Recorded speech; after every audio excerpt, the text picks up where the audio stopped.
اب یہ دنیا ہماری ہے، اب ہم اس پر حکمرانی کریں گے، کوئی ہمیں روک نہیں سکتا۔ یا اللہ ہمیں بچا لے، یہ کیسی مخلوق ہے؟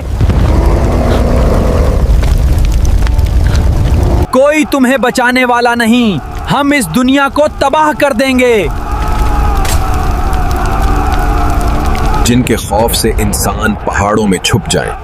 آج کی اس پراسرار اور حیرت انگیز گفتگو میں ہم ذکر کریں گے ایک ایسی قوم کا جس کا نام سن کر ہی دلوں میں خوف اتر آتا ہے، یاجوج اور ماجوج۔ ناظرین، ذرا آنکھیں بند کر کے تصور کیجئے، زمین پر خاموشی چھائی ہوئی ہے، لیکن فضا میں ایک انجانا خوف گردش کر رہا ہے۔ افق کے اس پار ایک ایسی طاقت بیدار ہو رہی ہے جس کا ذکر صدیوں پہلے قرآن اور احادیث میں کر دیا گیا تھا۔ ایک ایسی قوم جو تعداد میں بے شمار ہوگی، وحشی، بے قابو اور بے رحم۔ وہ جب نکلیں گے تو ان کے قدموں کی گونج سے زمین کانپ اٹھے گی، سمندر ان کے سامنے چھوٹے پڑ جائیں گے، دریا ان کے گزرنے سے خشک ہو جائیں گے، اور دنیا کی مضبوط ترین دیواریں بھی ان کی سیلاب کے سامنے ریت کی مانند بکھر جائیں گی۔ آخر یہ قوم کون ہے؟ یہ کہاں قید ہے؟ اور قیامت سے پہلے ان کا ظہور دنیا کو کس انجام تک پہنچائے گا؟ آج ہم انہی رازوں سے پردہ اٹھائیں گے۔ یہ ذکر موجود ہے قرآن میں، اور اس کی خبر دی گئی تھی نبی کریم صلی اللہ علیہ وسلم نے صدیوں پہلے۔ دنیا کے ایک دور دراز علاقے میں ایک وحشی قوم آباد تھی، یاجوج اور ماجوج۔ وہ نہ رحم جانتے تھے، نہ انسانیت، نہ قانون۔ وہ جہاں جاتے قتل کرتے، آگ لگاتے، کھیت تباہ کرتے اور زمین پر فساد پھیلاتے۔ لوگ ان کے نام سے کانپتے تھے۔ ایک ایسا حکمران جس نے مشرق سے مغرب تک سفر کیا، ظلم کو روکا، کمزوروں کی مدد کی اور فساد کے خلاف کھڑا ہوا۔ اس عظیم بادشاہ کا نام تھا ذوالقرنین۔ قرآن میں اللہ تعالیٰ نے ان کا ذکر ایک طاقتور اور نیک حکمران کے طور پر کیا۔ اللہ نے انہیں حکومت دی، علم دیا، طاقت دی اور دنیا کے مختلف علاقوں تک پہنچنے کے وسائل عطا کیے۔ یعنی بے شک ہم نے انہیں زمین میں اقتدار دیا اور ہر کام کا سامان عطا کیا۔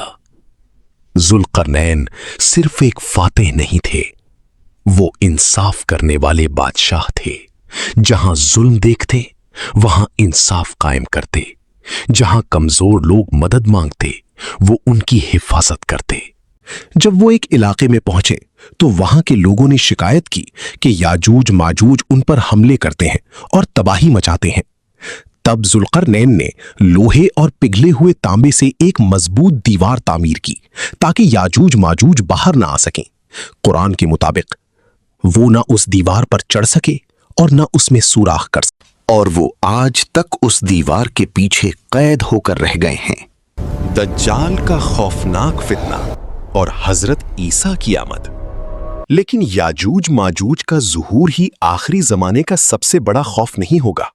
اس سے پہلے دنیا ایک ایسے فتنے کا سامنا کرے گی جس جیسا فتنہ انسانیت نے کبھی نہیں دیکھا ہوگا۔ وہ ہوگا دجال کا فتنہ۔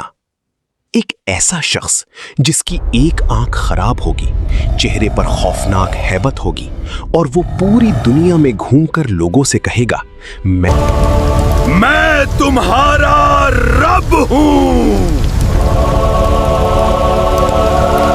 اگر نبی کریم صلی اللہ علیہ وسلم نے امت کو پہلے ہی خبردار فرما دیا تھا۔ حدیث میں آتا ہے، تمہارا رب کانا نہیں جبکہ دجال ایک آنکھ سے کانا ہوگا۔ دجال لوگوں کو دھوکہ دینے کے لیے عجیب طاقتیں دکھائے گا۔ وہ آسمان کو حکم دے گا اور بارش برسنے لگے گی۔ ان کو کہے گا تو فصلیں لہلہا اٹھیں گی۔ جو لوگ اس پر ایمان لے آئیں گے انہیں مال، خوراک اور آسائش دی جائے گی، اور جو انکار کریں گے وہ بھوک، خوف اور سخت آزمائش میں مبتلا ہو جائیں گے۔ زمین پر ہر طرف بے چینی پھیل جائے گی۔